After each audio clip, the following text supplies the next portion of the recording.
कार्यक्रम के पुण्यार्चक हैं श्री पदम कुमार श्रीमती सीता, श्री राजेंद्र कुमार श्रीमती आशा, श्री हुकुम काका, श्री प्रकाश श्रीमती छाया, वैभव कुमारी वंदिता, पुत्र एवं पुत्रवधू श्री प्रतीक श्रीमती साक्षी, पुत्री एवं दामाद श्रीमती वैशाली श्री राहुल दोहित्र विराज जयपुर, पुत्री एवं दामाद श्रीमती समृद्धि श्री नीतेश दोहित्र एवं दोहित्री यश कुमारी ईशा डेनमार्क, पुत्री एवं दामाद श्रीमती प्रगति श्री ऋतुराज दोहित्री Kumari Parisha Bangalore. Firm Jainco enterprises private limited, 592 welcome tower Dadawadi Kota Rajasthan. AA class contracts.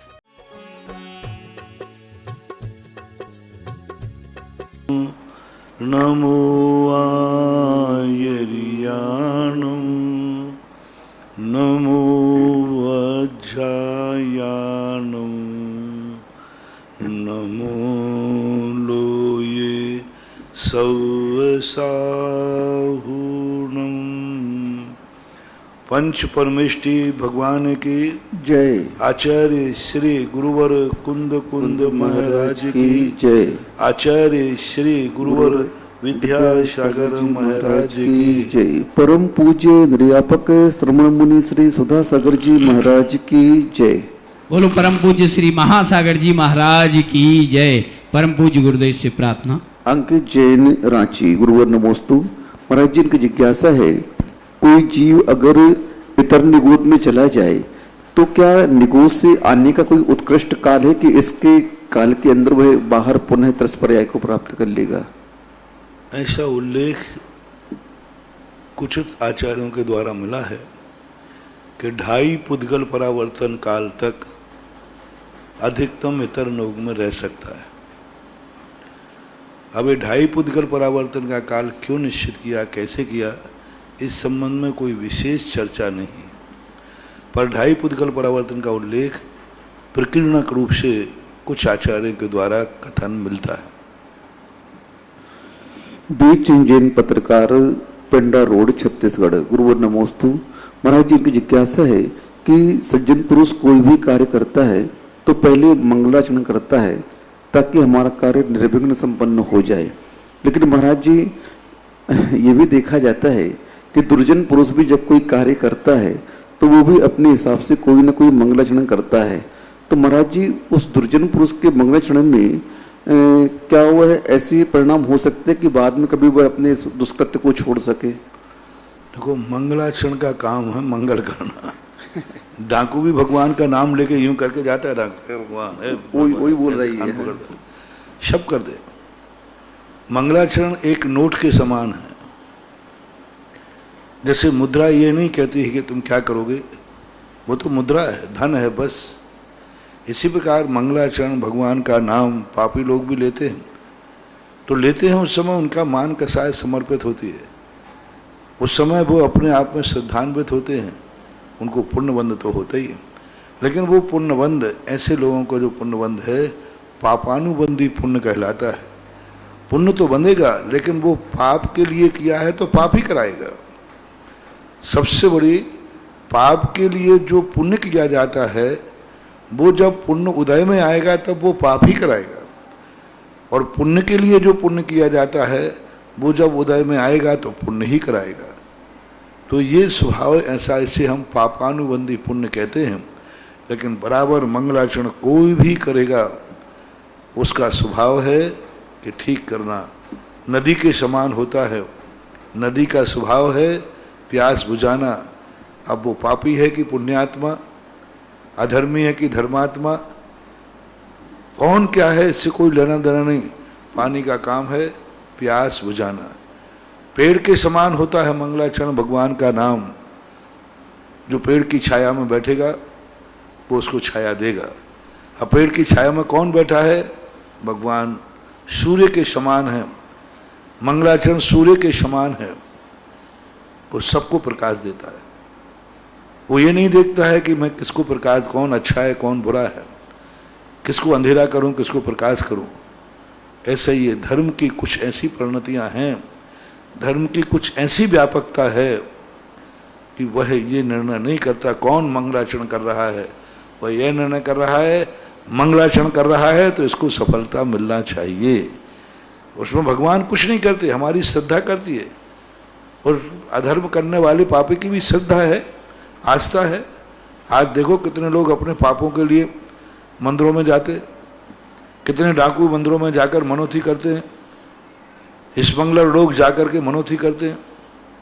भगवान को बोल के आते कि मैं चोरी में पास हो गया, स्मगलरगिरी में पास हो गया, सफल हो गया, तो इतना चलाएंगे, वो चला रहे हैं खूब। कई मंदिर उन्हीं के नाम से जाने जाते। भारत में कई ऐसे मंदिर हैं जो चोरों के, स्मगलरों के, आदि के मंदिर माने जाते, उन्हीं के लिए, उनके लिए सफल करते हैं। तो उनकी श्रद्धा है, आस्था है, भगवान उसमें शामिल नहीं हो रहा है। लेकिन भक्त की श्रद्धा को हम नकार नहीं सकते, वो तो उनको होता है जैसे सूर्य, नदी, वृक्ष, मुद्रा। विद्या जैन, बड़ा गांव धसान, गुरुवर नमोस्तु। महाराज जी, इनकी जिज्ञासा है कि जब मिथ्यात्व के टुकड़े होते हैं तो सम्यक मिथ्यात्व और सम्यक प्रकृति, ये दो रूप होते हैं, तो मिथ्यात्व सम्यक कैसे होता है वहां पर? सम्यक मिथ्यात्व और सम्यक होता नहीं है, वो तो है मिथ्यात्व ही। पूजवर पूजपाद स्वामी ने लिखा, मिथ्यात्व के निषेक अनंत गुणहीन शक्ति को प्राप्त होकर के सम्यक की संज्ञा पा लेते हैं। जैसे मेथी को अपन धो लेते हैं तो कड़वाहट गई नहीं, लेकिन खाने योग्य हो जाती। सम्यक प्रकृति भी कोई सम्यक दर्शन में कारण नहीं बनती।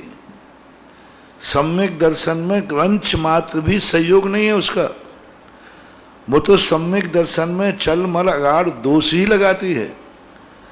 बस इतना है कि सम्यक दर्शन में वो बाधक नहीं बन रही है, सहयोग भी नहीं करती, इसलिए अपन उसको सम्यक कह देते हैं, क्योंकि वो हमें बाधक नहीं पहुंचा रही। लेकिन वो सम्यक दर्शन प्राप्त करने में सहयोग दे रही है, सम्यक दर्शन में विशुद्धि बढ़ा रही है, सम्यक दर्शन में कोई कार्य आगे बढ़ा रही है। ऐसा सम्यक प्रकृति का काम नहीं है। सम्यक प्रकृति तो जब भी डालेगी थोड़ा बहुत दोष ही लगाएगी, लेकिन सहयोग नहीं, बस बाधक नहीं बनती, सम्यक दर्शन को नष्ट नहीं करती, इसलिए उसको सम्यक प्रकृति कहते हैं। बाकी उसका कोई मतलब नहीं, वो मिथ्यात्व का ही अंश है, वंश उसका मिथ्यात्व ही है। सम्यक जैन, मेरठ, गुरुवर नमोस्तु। महाराज जी, जब कोई क्रिया करते हैं तो कुरु कुरु स्वाहा बोलते हैं, तो कुरु कुरु स्वाहा का अर्थ क्या है? करो करो, ऐसा मेरा करो, मैं इस वस्तु का त्याग करता हूँ। स्वाहा शब्द अर्थ भी होता है स्वाहा का, अपनी वस्तु का त्याग। और स्वाहा एक कहना चाहिए अव्यय टाइप का है, अव्यय है, ठीक है। उसको स्वाहा यानी एक धार्मिक चीज का स्वाहा शब्द का प्रयोग किया जाता है। कुरु कुरु, ऐसा करो, मैं इस वस्तु को स्वाहा करता हूँ, ऐसा। ललित जैन, महावीर मार्बल, बांसवाड़ा, गुरुवर नमोस्तु। महाराज जी, आज आपने प्रवचनों में कहा कि जो देव होते हैं वो नारकियों को जाकर के भिड़ाते हैं आपस में, तो महाराज जी जब ये वो इस क्रिया को करते हैं तो अवधि ज्ञान से वो जानते नहीं कि मैं अच्छा काम नहीं कर रहा हूँ, बुरा काम कर रहा हूँ, उनमें पाप का बंध नहीं होता? कैसी क्रिया करते? कौन नहीं जानता? पापी भी जानता है कि पाप कार्य, तभी तो चोरी करके भागता है। यदि वो चोरी करके पाप नहीं मानता तो भागता क्यों? जुआरी छुप करके जुआ क्यों खेलते? शराबी परिवार सबसे छुपा करके शराब क्यों पीते? सब जानते हैं कि पाप है, लेकिन पाप होते हुए भी उनकी नीयत ऐसी है, उनकी सोच ऐसा है। इसी प्रकार देवता जानते हैं कि गलत है, लेकिन मजा आता है, ऐसा मानना चाहिए। अमित जैन, मेरठ, गुरुवर नमोस्तु। महाराज जी पूछ रहे कि आपके सानिध्य में जो कोटा और आबा में भगवान का बहुत विशाल छत्र चढ़ा है, तो उसमें जो कमल बना हुआ है वो उल्टा क्यों बना हुआ है? अरे भाई, कमल तो उल्टा लगेगा ही, सीधा थोड़ी लगा देंगे भगवान के सिर पर। ऊपर से पुष्पवृष्टि कैसे होगी? ऊपर से जब कमल बरसेंगे, ऊपर से पुष्पवृष्टि करेंगे तो नीचे को आएगा कि ऊपर को जाएगा? यदि सीधा लगाओगे तो भगवान के ऊपर माना जाएगा। ऊपर से पुष्पवृष्टि का प्रतीक के रूप में जब भी कोई अपन ऊपर से कोई भी चीज पुष्पवृष्टि करेंगे तो वो ऐसा ही आएगा, इसलिए वो ऐसा लगा। राजेंद्र कुमार जैन, छाबड़ा, नांदेड़, महाराष्ट्र, गुरुवर नमोस्तु। महाराज जी, इनकी जिज्ञासा है कि जो भगवान के ऊपर एक जुड्डा जैसा बना रहता है सिर के ऊपर, वह क्या है, किस बात का प्रतीक है? भगवान की तपस्या का प्रतीक है कि भगवान तपस्या में इतने लीन हो गए कि उनके केस बढ़कर के जूड़े बन गए। और बड़े भगवान जो तीर्थंकर लोग होते हैं वो ऐसी तपस्याएं करते हैं कि बाल बढ़ जाते हैं। ऐसा पद्म पुराण में आया कि भगवान की जटाएं उड़ रही थी, जब वो ध्यान में बैठे थे तो उनकी जटाएं चारों तरफ से उड़ रही थी, ऐसे बना। निखिल जैन विदिशा, गुरुवर नमोस्तु। महाराज जी, जो सामायिक का समय है वो सामायिक का काल क्या है? क्या महाराज जी प्रतिदिन ध्यान करते हैं या अष्टमी चौदस को ही ध्यान करते हैं विशेष? साधु के ऊपर ध्यान की तो फिर ये कभी भी कर सकता है, उनके ध्यान का कोई भरोसा नहीं, कभी करें, अष्टमी करें, चौदह, उनको करना ही ध्यान है और दूसरा काम करना ही नहीं है। साधुओं का सबसे बड़ा काम है ध्यान, ज्ञान, ध्यान, तपो रखता, यही सबसे बड़ा काम है। दूसरे काम कई लोग का साधु कहते महाराज मैं काम बताओ, अरे काम क्या बताऊं, कहती पड़ूगा ले जाओ, और नहीं तो फिर एक नशे नहीं लगा देता हूं ऊपर नीचे चढ़ो। क्या काम, मुनियों के लिए काम क्या है? बहुत सारे लोग कहते कि महाराज जी हमारा मन नहीं लगता, हम काम क्या करें, इसलिए हम यहाँ वहाँ के काम कर लग जाते। एक हमारे यहाँ बहुत बड़े महाराज थे पहले, बहुत, वो एक ही कह रहे थे हम क्या करें, काम करें, नहीं कोई काम नहीं है, इसलिए श्राप को बैठा लेके बातें करते हैं, तो करें क्या?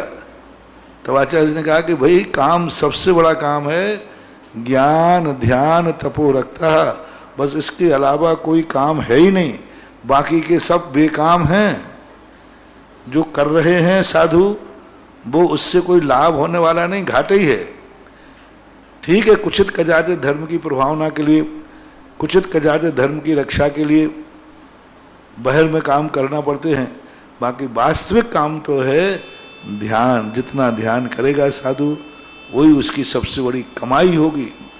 जितना, अब तो हमारे कितना पढ़ूं मैं, अरे कितना पढ़ूं, 10 साल 2 साल पढ़ लिए तो कहते अब कितना पढ़ूं। पारो नत्य सुदीनम भयम च तुम में, अपरंपार है। एक ग्रंथ को यदि 100 बार भी पढ़ोगे तो भी तुम पूरा नहीं पढ़ पाओगे अर्थ प्रत्यय से। अर्थ प्रत्यय अभी मैं आदि पुराण देख रहा हूं, कम से कम मैं 3 बार पढ़ चुका, और अभी पढ़ रहा, अरे ये कहां से छूट गया, ये तो मैंने पढ़ा ही नहीं था, ये तो ध्यान ही नहीं था, तीसरी बार पढ़ रहा हूं। जो व्यक्ति पढ़ने से उब जाए कितना पढ़ूं कितना पढ़ूं, सब तो पढ़ लिया, कहां तक पढ़ूं, समझ लेना अब इसके बुरे दिन आने वाले हैं। कितना पढ़ूं ऐसा बोल, अरे अभी और पढ़ूं, पढ़ते ही जाऊं, ध्यान में अब कितना ध्यान करूं महाराज, अरे ध्यान से उबो मत, करते जाओ ध्यान। और दूसरा काम है क्या?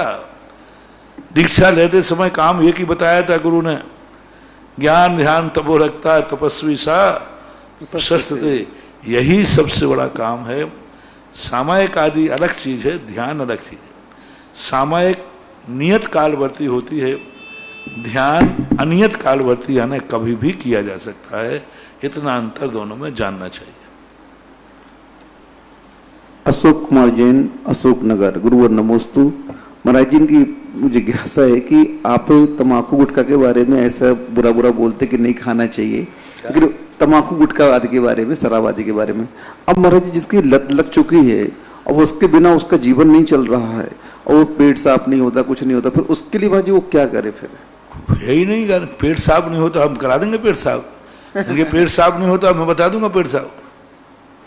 पेट साफ कराने के लिए जहर पीना कहाँ तक कुछ नहीं, ऐसा कुछ नहीं है। और भैया हम भले ही बुरा बोल रहे हैं, मेरा बुरा मत मानो, जब बुरा होगा तब क्या करोगे? अभी मैं बोल रहा हूं बुरा, बुरा शब्द लग रहा है, और कल जब बुरा होगा, आज तो मैं यही बोल रहा हूं जो अभक्ष खाते हैं वे सूकर आदि, मार्जर आदि पर्याय बनते, तो अभी जब शब्द सुनने में इतना लग रहा है तो मंदु विचार करो, कल तुम साक्षात बनोगे तब क्या हाल होंगे। इसलिए छोड़ दो। फ्रेश होने के बहुत सारे तरीके हैं, बहुत सारे तरीके हैं। आज तक किसी डॉक्टर ने फ्रेश होने के लिए तम्बाकू तो नहीं बताई। फ्रेश होने के लिए बहुत सारी दवाइयां हैं, आप डॉक्टर से संपर्क करें, आपको बहुत अच्छा हो जाएगा और बहुत बढ़िया हो जाएगा। फ्रेश होना कोई बड़ी चीज़ नहीं, आज नहीं जाओगे दोपहर में जाओगे, दोपहर में नहीं जाओगे कल जाओगे, आखिर पेट में रखोगे कब तक? बोलो तुम जब इधर से तुम डाले जाओगे तो वो कहीं ना निकलेगा ही निकलेगा। और तरीके लाओ, अच्छे तरीके अपनाओ, ऐसे गंदे तरीके ठीक नहीं।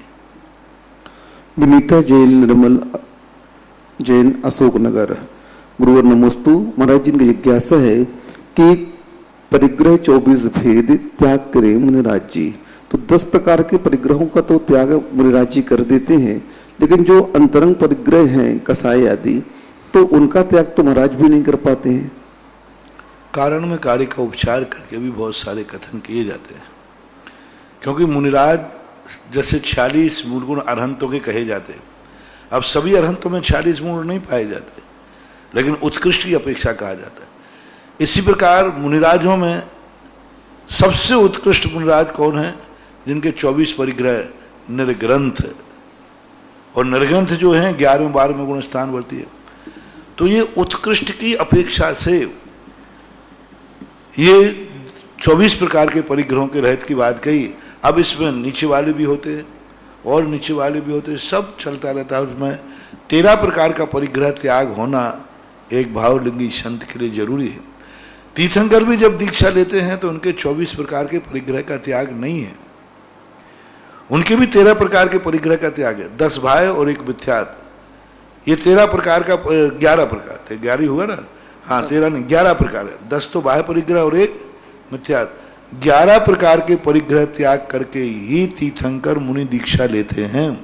उनके 24 प्रकार का परिग्रह, और जब आहारचर्या आदि को लग रहा था 24 प्रकार के परिग्रह का त्याग करने वाला मुनिराज तुम्हें आहार को नहीं मिलेगा, दर्शन चौकड़ी चली जाएगी, नहीं वो उसमें नहीं आती है।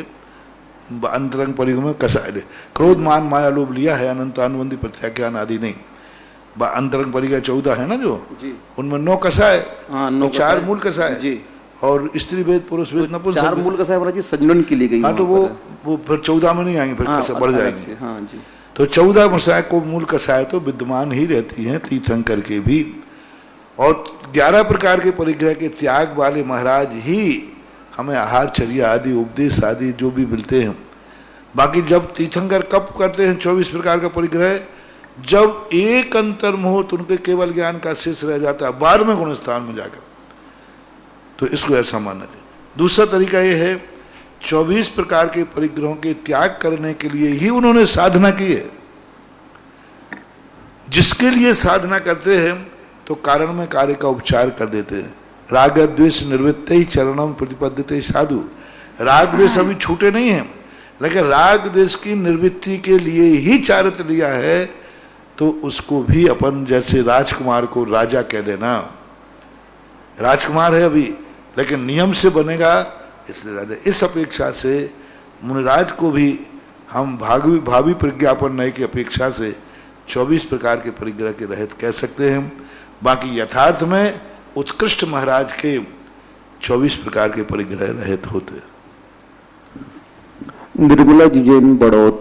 गुरुवर नमोस्तु। महाराज जी, इनकी जिज्ञासा है कि हमारे महाराज की सबसे कठोर चर्या केसलुंच की कही जाती है। सबसे ज्यादा पीड़ा अगर महाराज को जो होती है संक्लेश, तो उसमें केसलुंच में होता है। तो महाराज जी, इतना संक्लेश होता है तो उसमें कर्मों का आश्रय भी तो होता होगा। क्लेश होगा तो आश्रय होगा, कष्ट आश्रय का कारण नहीं है। असाता वेदनी का उदय पक्का है, जितनी चुटकियां खींचेंगे उतना असाता वेदनी कर्म का उदय है। लेकिन असाता वेदनी कर्म के उदय से संक्लेश हो ऐसा कोई नियम, केसलुंच के प्रति बुरा भाव आवे ऐसा कोई नियम। कहाँ से महावीर स्वामी ने केसलुंच बना दिया, बड़े आफत का घर बना दिया। आगम को कोसना, उस क्रिया के प्रति बुरे भाव रखना, उपेक्षा भाव रखना, तो वो बंद का कारण है। लेकिन अवभाग्य मान के कर रहा है, देखो मेरा शरीर के प्रति भेद विज्ञान महावीर स्वामी ने कितना बढ़िया उपदेश दिया, और केसलुंच करके मैं धन्य हो रहा हूँ।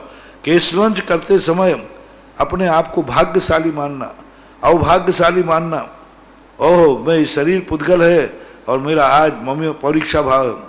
2 प्रकार के विद्यार्थी होते हैं, एक परीक्षा से बचते हैं और एक परीक्षा देने का शौक होता है। मेरी परीक्षा लो, मेरा परीक्षा लो। उसको परीक्षा आते ही आनंद आता है, और जो गड़बड़ होते हैं उनको परीक्षा आती भय आता है। तो मुनिराज वो अच्छे मुनिराज वो महान है जो केसलोन रूपी परीक्षा में आनंद आता है, बहुत आनंद आता है। 4 महीने के स्थान पे 3 महीने में कर लेते, 3 महीने के स्थान में 2 महीने में कर लेते, आनंद आता है। तो ऐसी बात। रश्मि पाइया जैन बुढ़ार, गुरुवर नमोस्तु। महाराज जी, इनकी जिज्ञासा है कि केवल ज्ञान को प्राप्त करने में 4 ज्ञानों में से कौन सा ज्ञान कार्यकारी सिद्ध होता है? पूज्यवर राजवार्तिककार पूज्यवर अकलंक स्वामी ने केवल ज्ञान के लिए शुद्ध ज्ञान कहा। शुद्ध ज्ञान को केवल ज्ञान का जनक कहा।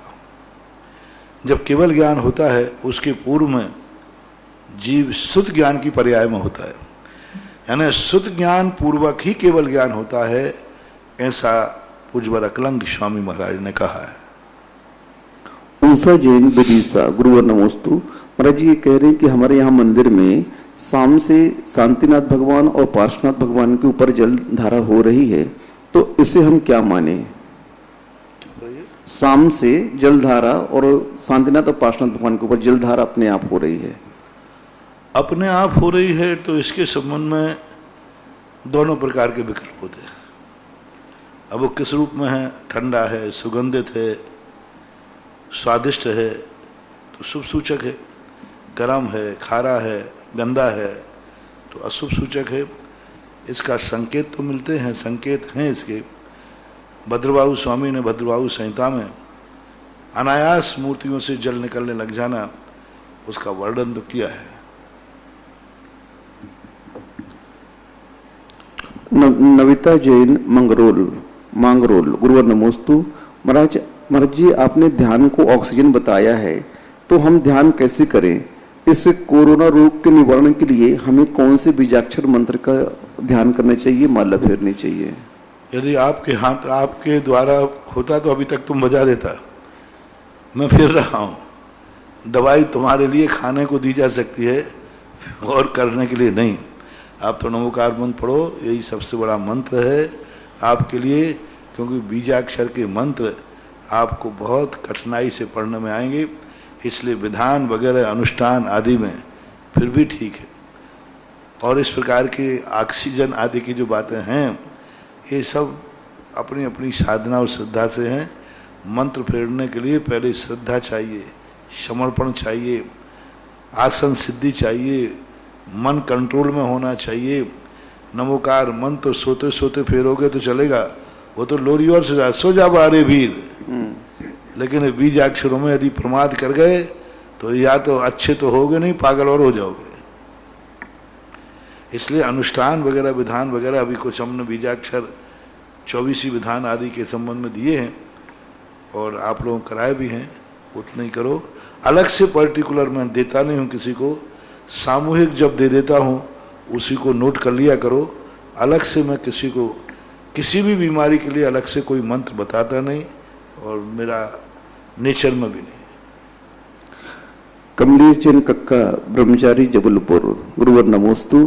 महाराज जी इनकी जिज्ञासा है कि चतुर्थ गुण स्थान का छायिक सम्यक दर्शन और उपरिल जो छठे आदि गुण स्थान का छायिक सम्यक दर्शन, ये दोनों एक हैं कि इनमें कोई अंतर है? सम्यक दर्शन चारित्र तो दोनों एक दूसरे से संबंध रखते हैं, विशुद्धि आती है। जैसे जैसे चारित्र पड़ता है सम्यक दर्शन में विशुद्धि बढ़ती है, सम्यक दर्शन भी निर्मल होता है। ऐसा उल्लेख मिलता है, पूज्यवर पूज्यपाद स्वामी ने सर्वार सिद्धि में लिखा कि अवधि ज्ञान सम्यक दर्शन जैसे जैसे हीन होता जाता है, सम्यक दर्शन की विशुद्धि जैसे जैसे हीन हो जाती है, वैसे अवधि ज्ञान भी हीमान होता होता इतना छोटा हो जाता है कि अंगुल के असंख्यात में भाग क्षेत्र को जानता है। अभी सम्यक दृष्टि है, अभी सम्यक दृष्टि है, जघन्य अवधि ज्ञान का क्षेत्र है, अंगुल के असंख्यात में भाग प्रमाण। इतना छोटा कैसे हुआ? उनका सम्यक दर्शन हीन होता गया। और वर्धमान कैसे है? सम्यक दर्शन की जैसे जैसे वृद्धि होती जाती है वैसे तो चारित्र के माध्यम से बराबर सबके सम्यक दर्शन में गुणभद्र स्वामी ने सम्यक दर्शन के 10 भेदों में छायक सम्यक दर्शन के इस विशेषता को उन्होंने बताया। अवगाढ़ सम्यक दर्शन छायक दर्शन चौथे गुण स्थान में भी था, छठे सात में भी था, श्रेणी में भी था, लेकिन 13वें गुण स्थान में जब पहुंच जाता है तो छायक सम्यक दर्शन के नाम को कहा अवगाढ़ सम्यक। दोस्तों ये बच्ची पूछ रही महाराज जी कि इतर निगोद और नित्य निगोद क्या होता है और हम लोग कहाँ से निकल के आए हैं। नित्य निगोद के 2 परिभाषाएं शास्त्रों में मिलती है।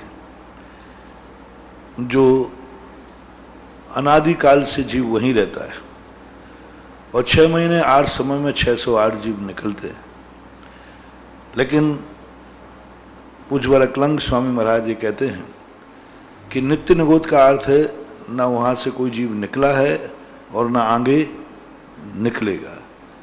जो जीव आ रहा है जा रहा है वो इतर निगोद है, जो अनित्य निगोद कहलाता है। इतर है, आते भी हैं जाते भी हैं। तो इस प्रकार के 2 निगोदों, सभी आचार्यों ने दोनों निगोदों को स्वीकार किया है। थोड़ा परिभाषा में अंतर आ रहा है। तो इतर निगोद वो कहलाता है जहाँ से जीव आते हैं और पुनः जा सकते हैं। नित्य निगोद की 2 परिभाषाएं, आते तो हैं लेकिन पुनः लौट करके नित्य निगोद कोई जीव नहीं जाता है। बाकी दुखों में कोई अंतर नहीं। एक श्वास में 8-10 बार दोनों मरते, दोनों के दुख बराबर हैं, दोनों की जो व्यवस्थाएं हैं एक समान है, एक शरीर है, अनंत जीव हैं। तो नित्य निगोद वाले हों चाहे इतर निगोद, निगोद की व्यवस्था एक समान ही रहती है।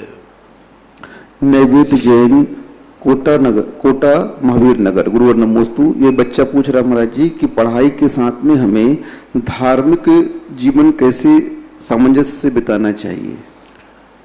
पहले तो पढ़ाई का अपना स्थान देखना पड़ेगा।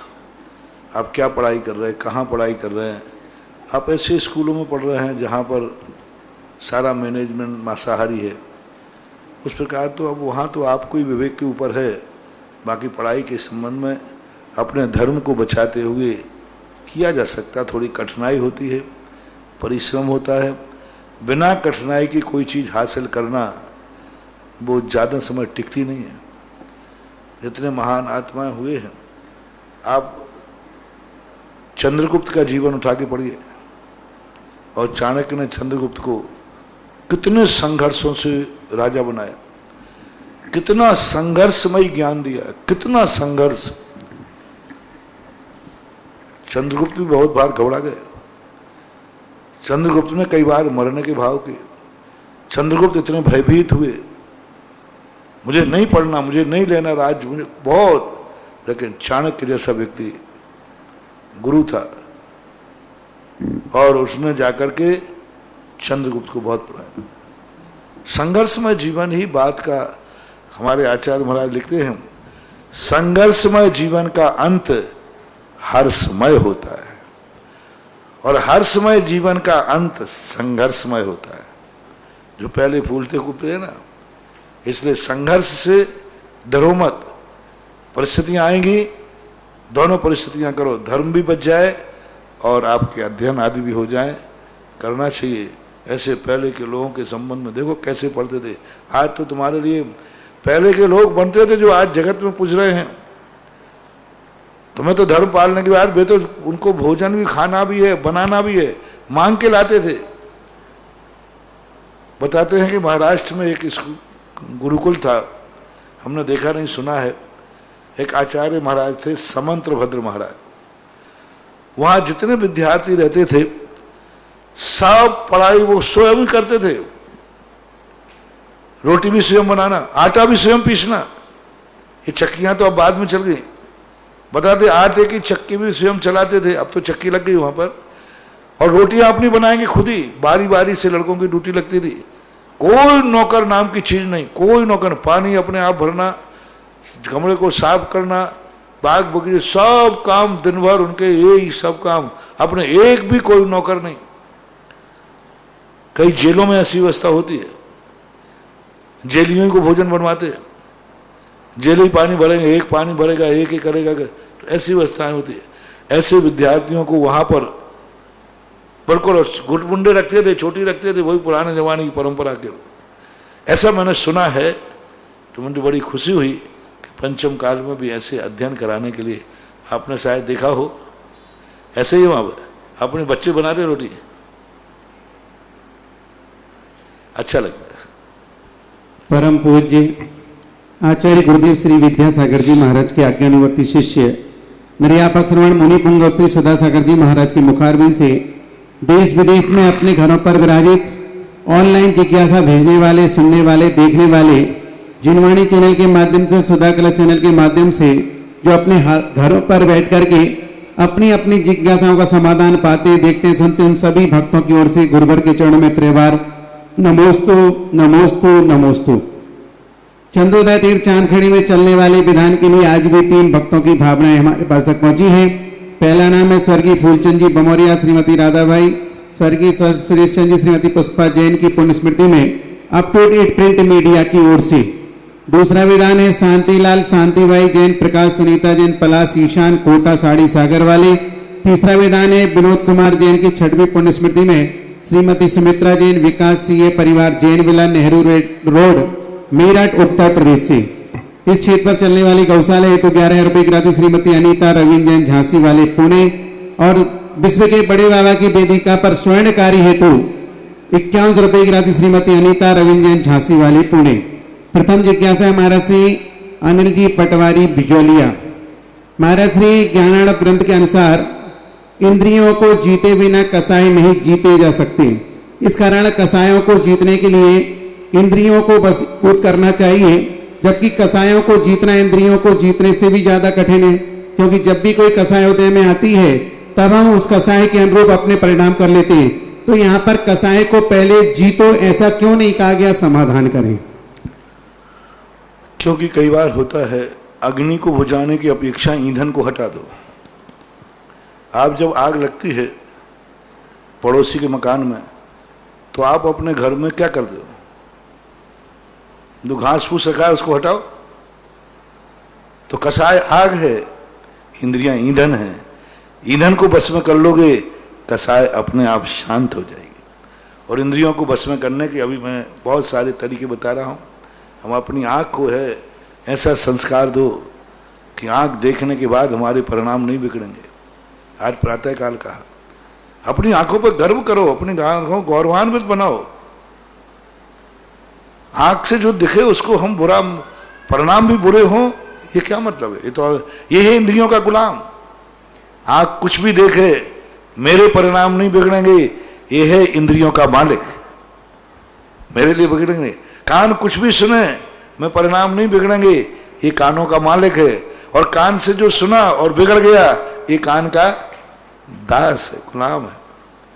तो ये तो अपने मन का एक विल पावर, अपने जीवन को ऐसा बनाओ कि तुम्हारा रोम रोम, पूरे शरीर की जिंदगी की 5 इंद्रियां, सब कुछ तुम्हारे लिए डिगा नहीं सके, बल्कि तुम्हारा सहयोग करें, तुम्हारे कार्य में आवे।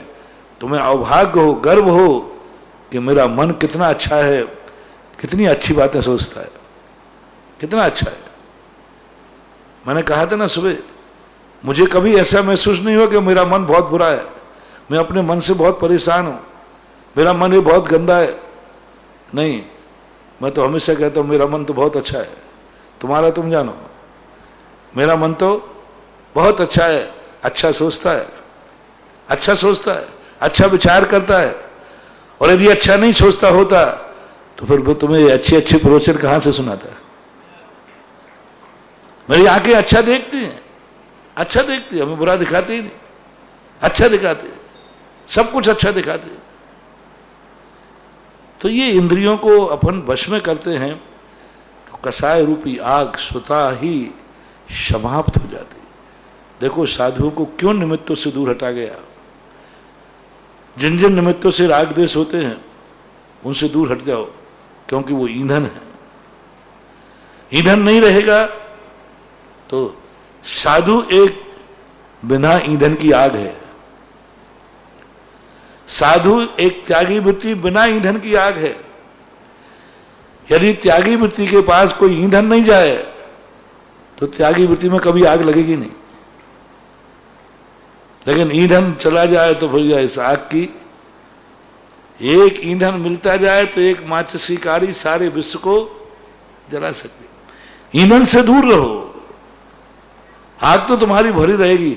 आग बुझना तो बहुत कठिन है, सीधे आग को बुझाना रिक्स लेना है। पूज्यवर शुभचंद महाराज तुम्हें बहुत छोटी नीति बता रहे हैं हम, सीधे आग को बुझाओगे कहीं वो आग तुम्हें चपेट में नहीं ले ले। आग तो भरी हुई है अंदर, बस कुशलता एक ही है, ईंधन को अलग कर दो, ईंधन से दूर हो जाओ। ईंधन ना रहेगा, ईंधन ना रहेगा, बांस ना बजेगी बांसुरी।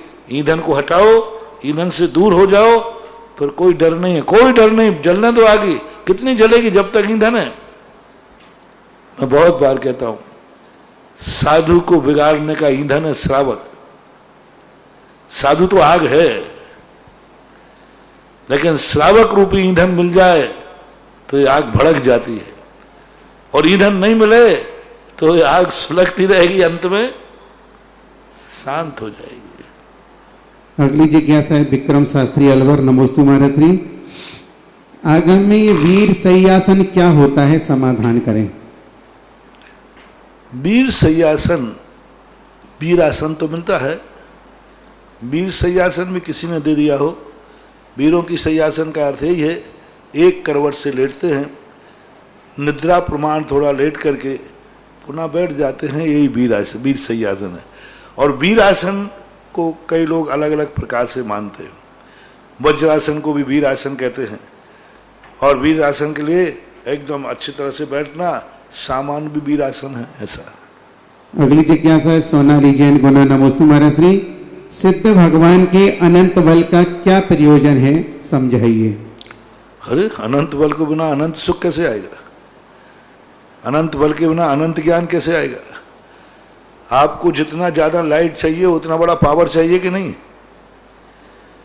अभी आपने इतने बड़े हेलोजन क्यों लगा के रखे, क्या मतलब है। हमारे लिए नहीं रखे, मुझे तो कम में भी दिखता है, लेकिन तुम्हारे ये जो बने हैं ना, ये क्या वीडियो बन रहे हैं, इनको कम दिखता है।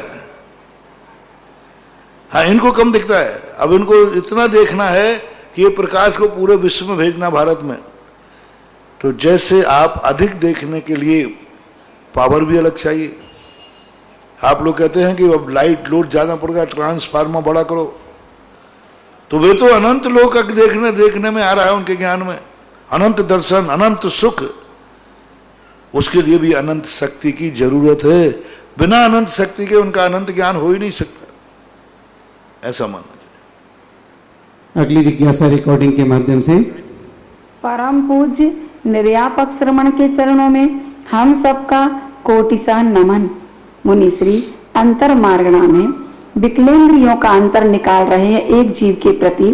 तो जगन्य से तो क्षुद्र भाव ग्रहण कहा, उत्कर्ष से अनंतः काला असंख्य पुद्गल परिवर्तः। तो यहाँ पर अनंत काल का प्रमाण कितना है, तो असंख्यात पुद्गल परिवर्तन प्रमाण। तो यहाँ पर पुद्गल परिवर्तन की बात कही है, यहाँ क्षेत्र काल भाव परिवर्तन की बात क्यों नहीं कही। और जैसे वहां पर भी अर्ध पुद्गल परिवर्तन कहा था, तो ये थोड़ा सा समझना है कि ऐसा क्यों कह रहे आचार्य भगवंत, उनके अभिप्राय को हम कैसे समझे। अंतराल जो है वो काल से ही निकाला जाता है, क्षेत्र से नहीं निकाला जाता, भाव से नहीं निकाला जाता, भावों से नहीं निकाला गया, काल से तो अंतर निकाला। ये भाव कितने काल बाद आएगा, ये क्षेत्र कितने काल बाद आएगा, इसलिए वहां अंतर तो काल की विवक्षा में ही निकलता है। मान लो क्षेत्र भी निकालेंगे तो काल कहेंगे, इस क्षेत्र पर आज जीव आया है, कल कितने काल बाद आया, तो अंतराल तो काल के अनुसार ही निकला, काल को ही लाना पड़ता है अंतर में। और वहां अनंतः अर्धपुद्गल परावर्तन, असंख्यात पुद्गल परावर्तन। तो त्रस्त जीवों के अंदर में जो कहा गया उसको एक इंद्रियों में भेज दीजिए। एक इंद्रियों में जीव असंख्यात पुद्गल परावर्तन तक भटक सकता है, एक इंद्रियों में इतने काल तक। जो अभी 2.5 पुद्गल परावर्तन मैंने कहा था, ये कुछ आचार्यों के अनुसार मान्यता में है, लेकिन उसमें भी जैसे कुछ साल तक विकलांतर में नहीं आया, निगोदिया में भी नहीं है, एक इंद्रियों में भटक रहा है ना, पृथ्वी का है, जल का है, अग्नि का है, वायु का है, इनमें भटकता रहेगा। तो असंख्यात पुद्गल परावर्तन तक पंच स्थावरों में वह जीव भटकता रहता है। उसके बाद असंख्यात पुद्गल परावर्तन के बाद फिर उसको जैसे एक इंद्रियों का अंतराल काल निकाला 2000 सागर कुछ अधिक, तो एक इंद्रियों का अंतराल काल क्यों निकाला? क्योंकि वो त्रिस बन जाएगा, त्रिस काल उत्कृष्ट काल इतना है। अब त्रिसों का अंतरकाल निकालने के लिए एक इंद्रियों में भेज दो, तो एक इंद्रियों में एक जीव असंख्यात पुद्गल परावर्तन काल तक भटकता रहा, उसके बाद जाकर के वह पुनः त्रिस बन जाएगा। और जब अंतरकाल है तो अंतरकाल से ही निकलता है, ना तो क्षेत्र से अंतर नहीं निकले, क्षेत्र का अंतर नहीं निकलेगा, द्रव्य का अंतर नहीं निकलेगा, उनका भी अंतर निकालोगे तो काल को बीच में लाना ही पड़ेगा। इस अपेक्षा से जानना चाहिए। अगली जिज्ञासा पुनः रिकॉर्डिंग के माध्यम से। नमोस्तु महाराज श्री, आपके पावन पवित्र चरणों में मेरे और मेरे परिवार का बारंबार नमोस्तु। महाराज श्री, अवधि ज्ञानी के ज्ञान में क्या जीव के औपसमिक आदि 5 भावों का ज्ञान हो पाता है, और उनके ज्ञान में क्या जीव की भव्यता या अभव्यता का ज्ञान हो पाता है? कृपया जिज्ञासा का समाधान करें। नमोस्तु महाराज जी। 2 प्रकार से ज्ञान होता है, एक प्रत्यक्ष रूप से और एक अनुमान रूप से। अवधि ज्ञानी के औपसमिक छायक आदि भाव प्रत्यक्ष नहीं है, लेकिन वो कर्म प्रकृतियों से जान लेंगे। वो ये जानेंगे इस समय इसके दर्शन मोहिनी कर्म का कोई भी उदय नहीं है।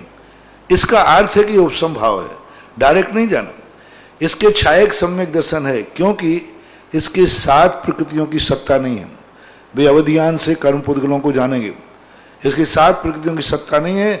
इसका अर्थ है कि यह छायक सम्यक दृष्टि है, इसकी सम्यक प्रकृति का उदय चल रहा है, इसलिए ये क्षयोपम सम्यक दृष्टि है। इस प्रकार से वो अनुमान से जानते हैं, केवल ज्ञान के समान साक्षात नहीं जानते। और भव्य भव्य का विषय अवधि ज्ञानी का है नहीं, क्योंकि भव्य अभव पारणामिक भाव है, उनमें कर्म पुद्गलों का कोई संबंध नहीं। क्योंकि अवधि ज्ञान रूपिस्वधे, अवधि ज्ञान रूपी को जानता है, फिर रूपी से फिर अनुमान लगाता है शुद्ध ज्ञान के माध्यम से। अवधि ज्ञान नहीं, अवधि ज्ञान तो ये जान लेगा कि इसके सम्यक प्रकृति का उदय है, बस। सम्यक प्रकृति का उदय होता है, उसे क्या कहते हैं? जब वो अवधि ज्ञान छोड़ेंगे तो शुद्ध ज्ञान कहेगा कि सम्यक प्रकृति का उदय है, उसे क्षयोपम सम्यक दृष्टि कहते हैं। ऐसे उपसम में लगाना, ऐसे क्षय उपसम में लगाना, वो ये बता देगा कि इनकी 7 प्रकृति का उपसम है क्षय, बस। इसको क्या कहते हैं ये फिर बाद में जब अवधि ज्ञान छोड़ेगा तो शुद्ध ज्ञान बताएगा, इसी को तो छायक सम्यक दर्शन कहते हैं। ऐसा अनुमान से ही विषय का विषय बनना चाहिए, क्योंकि अनुमान शुद्ध ज्ञान का विषय है, अनुमान अवधि ज्ञान का विषय नहीं होता है। ऐसा। अगली जिज्ञासा पुनः रिकॉर्डिंग के माध्यम से। परम पूज्य परम उपकारी गुरुवर के श्री चरणों में पूरे परिवार का कोटि कोटि नमोस्तु। गुरु जी, 5 महाव्रत, 5 समिति और 3 गुप्ती रूप सकल चारित्र कहा गया है, और विकल चारित्र 12 व्रत रूप कहा गया है। क्या विकल चारित्र में भी 5 समितियां और 3 गुप्तियां कुछ अंशों में रहती हैं अथवा बिल्कुल नहीं रहती? और गुरु जी, 5 समिति और 3 गुप्ती के ज्ञान को अष्ट प्रवचन मात्रिका का ज्ञान भी कहते हैं। गुरु जी, इसका क्या अर्थ होता है? कृपया जिज्ञासा का समाधान। पहली बात तो देशवृत्ति के समितियां पल ही नहीं सकती, विवेक, क्योंकि उसको देशवृत्ति है ना, उसको खेती करना है। अब यूरिया समिति से खेती हो पाएगी कैसे? अब उसको व्यापार के लिए जा रहा है, रात में भी चल रहा है, युद्ध में है। अब युद्ध में कौन सी नीति अब समिति अपना है? झगड़ा कर रहा है, व्यापार कर रहा है, तो उसकी समितियां बनती नहीं है। भाषा समिति है, झगड़ा करना है, उसको झगड़ा कर रहा है, युद्ध में है। अब भाषा समिति क्या हुआ? तो क्रोध करना है। आदान निकेतन समिति, ऐषणा समिति, अब ऐषणा समिति में क्या करे? वो किस प्रकार की स्थिति बनाए? वो उसी ने तो खुद ही तो भोजन बनाया है। ऐषणा समिति बनती है उद्गम दोष, उत्पादन दोष, ये सब आते हैं उसमें ऐषणा समिति में। अकेला मात्र ये दो शुद्ध के खाने का नाम ऐषणा समिति नहीं है।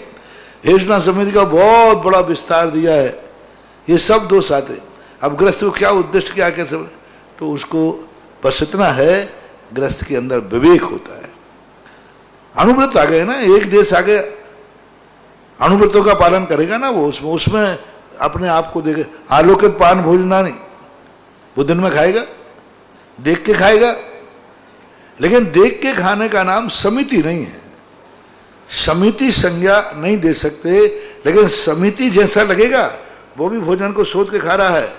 ऐषणा समिति दिख रही है, जैसे श्रावक भी नीचे देख के चल रहा है, लेकिन उसको ईर्या समिति नहीं कहेंगे, क्योंकि श्रावक की दृष्टि अन्य महाव्रतों के अभाव में वह नीचे देखकर चल रहा है, जीवों को देख के चल रहा है, तो भी ईर्या समिति नहीं है। जैसे वस्त्र उतार कर कोई श्रावक सामायिक कर रहा हो, तो भी वह मुनि की कोटि में नहीं आएगा। तो इनकी समिति जो है महाव्रतों के बाद आती है। तो जब महाव्रतों के बाद आती हैं तो महाव्रतों के बाद ही होंगी, उसका कोई भी अंश देशव्रत के साथ नहीं है। देशव्रतपना मात्र महाव्रतों में है, 5 व्रतों में। अणुव्रतों में समितियां एक देशव्रत नहीं होती, गुप्तियां एक देश नहीं होती। मात्र 5 जो 5 व्रत हैं, अहिंसा, अचौर्य, सत्य आदि, ये एक देश होते। देश सर्वतोण महति, बाकी के जितने सारे व्रत हैं वे सब श्रावक के अलग हैं, मुनि के अलग हैं। अष्टप्रवशन मातृका का अर्थ होता है, इनको माता कहा। मुनिराज के पास ये होना ही चाहिए। 5 महाव्रत और 5 समिति और 3 गुप्ती, ये अष्टप्रवशन मातृका है। 5 समिति। अब 5 समिति जहां हैं वहां 5 महाव्रत हैं ही, नियम से है। क्योंकि 5 समिति जो पाल रहा है उसके महाव्रत अपने आप होंगे। 5 महाव्रत हैं वो 5 समिति हो, ऐसा कोई नियम नहीं है। लेकिन 5 समितियां जहां पर हैं वो महाव्रत हैं ही, इसलिए अष्टप्रवशन मातृका का ज्ञान। अहिंसा व्रत कब खंडित होगा? जब हम बिना देखे चलेंगे, बिना दे। सत्यव्रत कब खंडित होगा? जब बिना सोचे बोलेंगे। इसी प्रकार सभी व्रतों में लगा लेना चाहिए। तो वो एक संक्षेप रूप में अष्टप्रवशन का, इसके लिए अनेक रूप में कहा। एक यहाँ अष्टप्रवशन मातृका कही, एक स्थान पे कहा 13 प्रकार का चारित्र। अब 13 प्रकार का चारित्र क्या है? 5 व्रत, 5 समिति, 3 गुप्ती, ये 13 प्रकार का चारित्र हो गया। अब इसी को विस्तार रूप में 28 मूल गुण के रूप में कहा। तो ये एक प्रकार का कहना चाहिए संक्षेपीकरण है, लेकिन शुद्ध विस्तार तो 28 मूल गुण आत्मक ही होना चाहिए। अगली जिज्ञासा पुनः रिकॉर्डिंग के माध्यम से। परम पूज्य 108 निर्यापक समन मुनि पुंगव 108 श्री सुधा सागर जी महाराज के शीश चरणों में मिश्रलाल जैन व ज्ञानोदय परिवार का नमोस्तु नमोस्तु नमोस्तु। मुनि श्री भगवान 1008 मुनीश्वरनाथ भगवान आपके द्वारा विराजमान किए गए को 1008 दिन हो रहे हैं। उस उपलक्ष्य में भव्य 2 से 5 का मां शांतिधारा का आप द्वारा दिया गया आशीर्वाद व संकल्प 2 बार पूर्ण हो गया है, यानी कि 2000 से ज्यादा शांतिधारा पूर्ण होने जा रही है। हमारा सौभाग्य ऐसा है कि आने वाली 5 अक्टूबर को आपका दीक्षा दिवस भी इसी कार्यक्रम में आ रहा है। ओम शांति। ऐसा बंद कर दीजिए, बंद कर दीजिए। मेरा कोई आशीर्वाद नहीं है, कोई भी आशीर्वाद नहीं है मेरा, किसी भी प्रकार का आशीर्वाद नहीं। चलें आगे बोलो। अगली जिज्ञासा पुनः रिकॉर्डिंग के माध्यम से। निर्यापक मुनि श्री सुधा सागर जी के चरणों में इंदौर से सरिता अजमेरा और पूरे परिवार की ओर से त्रिकाल नमोस्तु। महाराज श्री जिनसे आचार्य द्वारा रचित हरिवंश पुराण का मेरा स्वाध्याय चल रहा है, उसमें उल्लेख आया है कि यक्षलिक ने अंधी सर्पनी पर गाड़ी चला दी थी, उससे उसका फन कट गया। समझ में नहीं आया भाई, क्या है कुछ रिपीट करना एक बार, समझ में आए तो। कि यक्षलिक ने अंधी सर्पनी पर गाड़ी चला दी थी, उससे उसका फन कट गया। उसी यक्ष सर्पनी ने गाड़ी चढ़ा दी थी, उसका फण कट गया था। ऐसा उसका फण कट गया था सर्प का। काय का? यक्षिणी ने विमान से, वो समझ में नहीं आ रहा। हरिवंश पुराण से है वो। से सर्प का फण कट गया था। तो आगे क्या कि यक्षिणी ने अंधी सर्पणी पर गाड़ी चला दी थी, उससे उसका फन कट गया। उसी समय अकाल निर्जरा के कारण उसे मनुष्य गति का बंध हो गया था। महाराज श्री, अकाल निर्जरा क्या होती है और क्या इससे मनुष्य गति का बंध हो सकता है? कृपया जिज्ञासा समाधान करें। जिज्ञासा कोई विषम दिख रही है। यक्षिणी गाड़ी चला रही थी, सर्प कट गया, अंधा सर्प। यक्षिणी गाड़ी चला रही थी और अंधी सर्पणी का फन कट गया। ये कुछ विरोधाभास है। यक्षिणी देवों की गाड़ी चला नहीं सकती, पहली बात।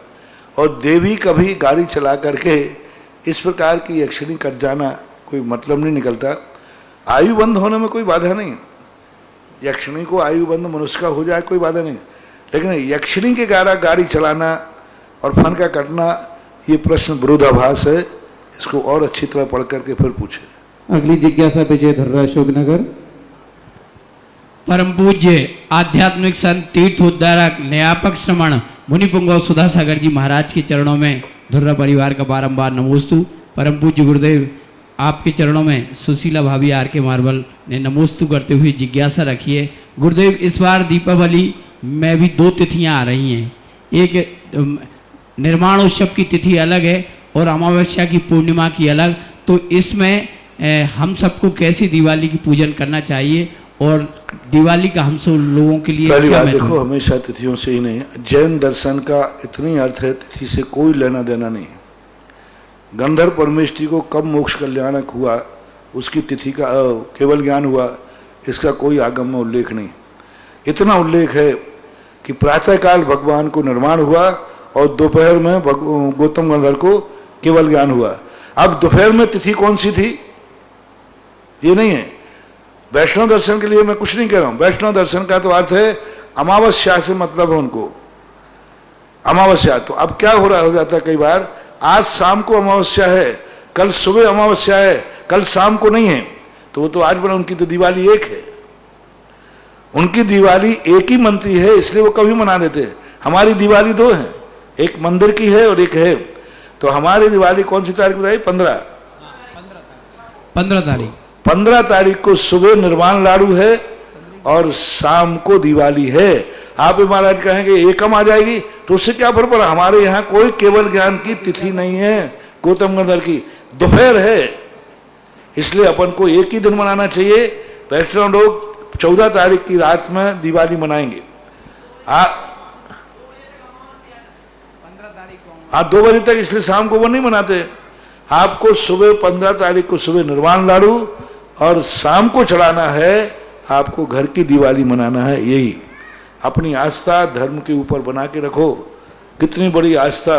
कल, आज 1 तारीख है क्या? आज 1 तारीख, कल 2 तारीख है। 2 तारीख है ना, ज्ञानोदय कल से ही है ना। कल 2000 वर्ष का पूरा हो, 1000 वर्ष पूरे हुए। देखो लोगों की श्रद्धा, देखो ज्ञानोदय के प्रति। देखो 1000 दिन में के अंदर 1000 दिन में लोगों ने कितना उसका लाभ लिया है, कितना लाभ लिया है, उसका परिणाम देखो। 1000 नहीं, 2000 शांति धारा होंगी कल से। 2000 शांति धारा क्या कहलाती, मायना रखो। जब 1000 शांति धारा की बात आई तो लोगों ने कहा 1000, 108 कर लो, बहुत है। बिल्कुल 2000 शांति धारा है। कल से ये 2000 का अभियान चालू हो रहा है। कल 2000 मतलब 1000 वर्ष कल पूरे हो जाएंगे। 1000 दिन पूरे हो रहे हैं। 1000 वर्ष नहीं, 1000 दिन। दिन में ही इतना चमत्कार हो गया। हाँ, अभी तो दिन में ही 1000 दिनों में ये चमत्कार हुआ। ये मूर्ति 1000 महीने और 1000 वर्ष के बाद क्या चमत्कार दिखाएगी, अपन ऊपर जाके देखेंगे। जय हो, जय हो, जय हो। इस मूर्ति के जब 1000 होगा तो अपन तो ऊपर पहुंच जाएंगे। जब तक तो जब तक जगह, लेकिन अभी अपन 1000 दिन के ही चमत्कार देख लो।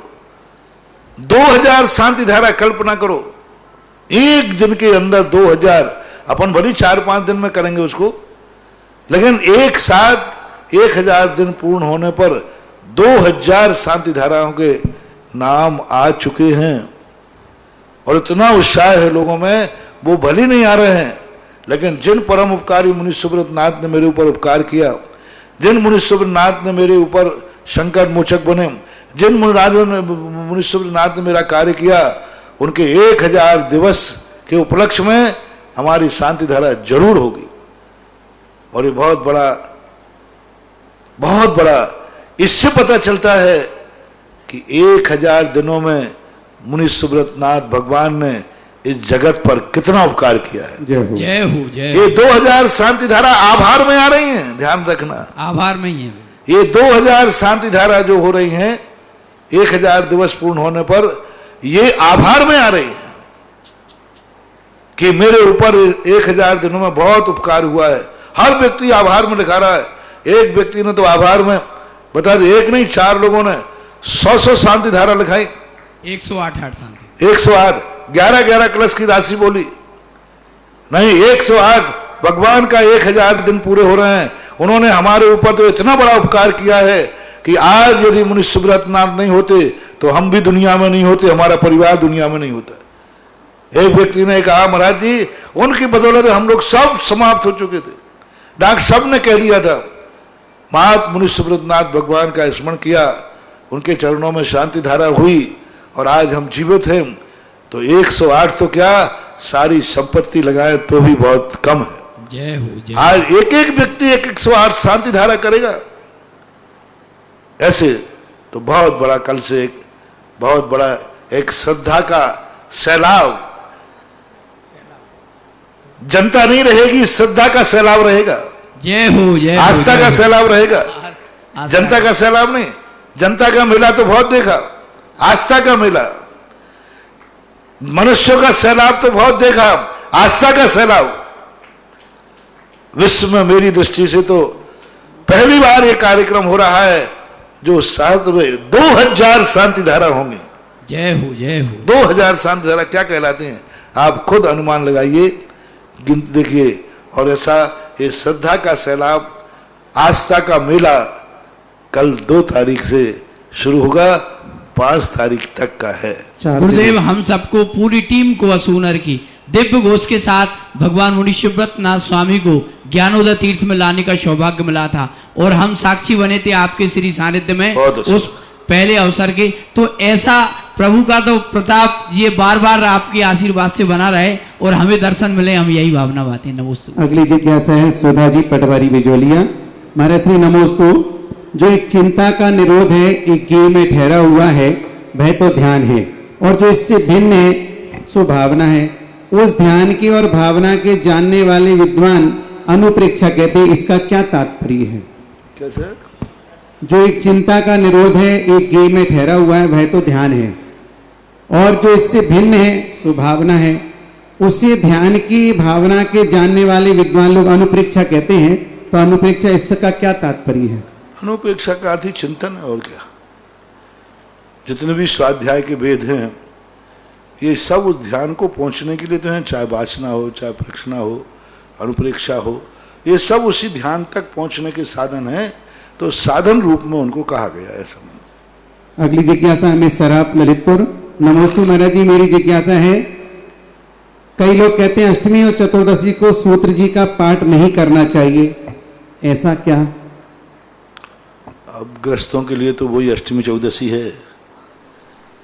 शास्त्रों में जो स्वाध्याय का निषेध किया है वो प्राय संघ के लिए, साधुओं के लिए।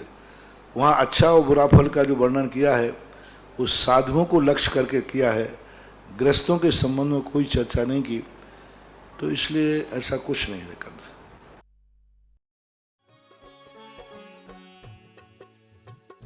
इस कार्यक्रम के पुण्यार्चक थे श्री पदम कुमार श्रीमती सीता, श्री राजेंद्र कुमार श्रीमती आशा, श्री हुकुम काका, श्री प्रकाश श्रीमती छाया, वैभव कुमारी वंदिता, पुत्र एवं पुत्रवधू श्री प्रतीक श्रीमती साक्षी, पुत्री एवं दामाद श्रीमती वैशाली, श्री राहुल, दोहित्र विराज जयपुर, पुत्री एवं दामाद श्रीमती समृद्धि, श्री नीतेश, दोहित्र एवं दोहित्री यश कुमारी ईशा डेनमार्क, पुत्री एवं दामाद श्रीमती प्रगति, श्री ऋतुराज, दोहित्री Kumari Parisha Bangalore, firm Jainco enterprises private limited, 592 welcome tower Dadawadi, Kota Rajasthan. AA class contracts.